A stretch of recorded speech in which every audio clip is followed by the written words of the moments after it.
حضرت رابعہ بصریہ رحمت اللہ علیہا پڑوس میں ایک نوجوان رہتا تھا. جو ہمارے دائیں بائیں لوگ رہتے ہیں نا، جن کے ساتھ بچپن گزرتا ہے، بندہ جانتا ہے. تو نوجوان ایک دن گھر سے باہر نکلا. اماں جی اسے بڑا پرانا جانتی تھی. باہر نکلا تو سر پہ اس نے سرخ رنگ کی پٹی باندھی. اماں جی کہنے لگے بیٹے خیریت ہے؟ وہ پرانی جو مائیں ہوتی تھی نا، وہ جانتی تھی بچہ کس کا ہے، والد کا نام کیا ہے، دادا کا. بیٹا خیر ہے؟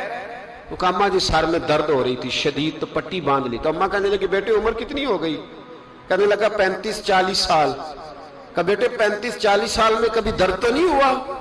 کہا نہیں. تو اماں جی فرمانے لگے 40 سال اللہ نے صحت دی، تو نے شکر کی ایک پٹی بھی نہیں باندھی، اور آج درد ہوا ہے تو شکوے کی پٹی فوراً ہی باندھ لی ہے، تاکہ سارے زمانے کو بتاتا بھی کہ بڑی درد ہے بڑی درد ہے. 40 سال میں کوئی شکر کی پٹی بھی باندھنی تھی، پتہ چلتا کہ تجھے اللہ تعالیٰ کا شکر بھی تیرے پاس ہے. حضرت جناب عیسیٰ علی نبینا علیہ الصلوۃ والسلام گزر رہے تھے. ایک شخص زمین پہ لیٹا ہے. ذرا غور کرنا میری بات پر. اس شخص کی دونوں آنکھیں بھی کوئی نہیں، دونوں پیر بھی نہیں، اور دونوں ہاتھ بھی نہیں. لوگ اس کے گرد کھڑے ہیں، اور بندہ پتہ کیا کہہ رہا ہے؟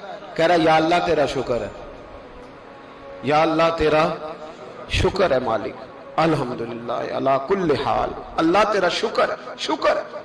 لوگ بڑے حیران دیکھ رہے تھے. تو جناب عیسیٰ علیہ السلام نے پوچھا کس بات پہ حیران ہو؟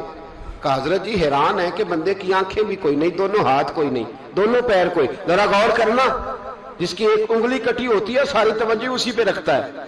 دونوں ہاتھ ہی نہیں، دونوں پیر ہی کوئی نہیں، آنکھوں سے نابینا ہے.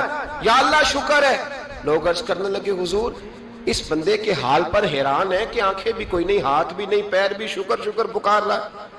جناب عیسیٰ قریب گئے اور اس کے کان کے ساتھ منہ لگا کے کہنے لگے کس بات پہ شکر کر رہے ہو؟ نہ ہاتھ ہے، نہ پیر ہے، نہ آنکھیں ہیں. کہنے لگا حضور کوئی عرض نہیں، ہاتھ نہیں، آنکھیں نہیں، پیر نہیں، بیوی نہیں، بچے نہیں، گھر نہیں، پر شکر ہے اللہ تعالیٰ کا، اس نے مجھے ایمان کی دولت عطا فرمائی ہوئی ہے. حضور میں صاحب ایمان ہوں. شکر کی بات نہیں کہ اتنے سارے کافروں میں کلمہ پڑھتا ہوں، اور حضور آپ پوچھ رہے ہیں شکر کس بات کا؟ ان لوگوں کو بتائیں کہ جس کے سرانے اللہ کے نبی جناب عیسیٰ علیہ السلام کھڑے ہو وہ شکر ادا نہ کرے. میں بڑا شکر نہیں کہ میں جناب عیسیٰ کا کلمہ پڑھتا ہوں، میں اللہ تبارک و تعالیٰ پہ ایمان رکھتا ہوں، یہ مقام شکر نہیں؟ اور بھائی شکر کا مقام ہے. اور دوسرا اخلاق ہے، تیسرا صبر کرنا. کیا کرنا؟ ہمارے ہاں صبر پتہ کیا ہے؟ کسی کے گھر میں کسی کا انتقال ہو گیا تو مہینہ بھر سینہ کو بھی ہوئی معاذ اللہ، عورتوں نے کفریہ جملے بولے، بڑا کچھ کہا، بڑا کچھ. مہینے کے بعد پوچھا کیا حال ہے؟ کہتے صبر آ گیا. یہ صبر نہیں آیا، یہ زخم صحیح ہو گیا ہے. صبر کس کو کہتے ہیں؟ مسلم شریف میں نبی پاک علیہ السلام کا فرمان ہے، فرمایا انما صبرہم عند الصدمۃ الاولی. فرمایا این جب تجھے مصیبت کی خبر پہنچے اس وقت اگر تو صبر کرے پھر تو نے صبر کیا ہے. اس وقت اگر تو کہے انا للہ و انا الیہ راجعون پھر تو صابر ہے. اگر 1.5 مہینے کے بعد 6 مہینے کے بعد صبر نہیں آیا پھر تو زخم صحیح ہو گیا، پھر تو آنسو ہی خشک ہو گئے. صبر این مصیبت کے وقت، این جب مصیبت آئے تو صبر کرنے کا نام صبر ہے. اندر حوصلہ پیدا کرے، صبر پیدا کرے. ہم نے جو اللہ سے نعمتیں لی ہیں وہ پیسے جمع کرا کے نہیں لی معاذ اللہ، اس نے اپنے فضل سے دی ہیں، اور جب چاہتا ہے اپنے کرم سے واپس بھی لے لیتا ہے. اپنی زندگی میں حوصلہ پیدا کرے. اور ایک بات اور، صوفیاء کرام، اولیاء کرام یہ فرماتے ہیں کہ دکھ انسان کو اللہ کے قریب کرتے ہیں. آپ کو نہ بھی سمجھ آئی تو جملہ بڑا مزیدار ہے، میری تربیت کرے گا. دکھ انسان کو اللہ کے قریب کرتے، سکھ بندے کو اللہ سے دور کرتے. یاد رکھنا، جن کو دکھ کوئی نہیں نہ ہوتا وہ تو بیت اللہ کے غلاف کو پکڑ کے بھی نہیں روتے. جو تڑپ رہے ہوتے ہیں نا، تڑپ رہے ہوتے ہیں، سسکیاں لے رہے ہوتے ہیں، ان کے قریب جا کے پوچھو بابا کیا مسئلہ ہے؟ تو کہتے ہیں بیٹی سسرال میں دکھی ہے، بیٹا جوان ہے پر بے اولاد ہے. دکھ ہے نا جن لوگوں کو، ان کے پاس درد ہے، ان کی آنکھوں میں آنسو ہے. لیکن جو سکھی ہیں ان کا ماحول، ان کے معاملات سخت ہو جاتے. حضرت ایوب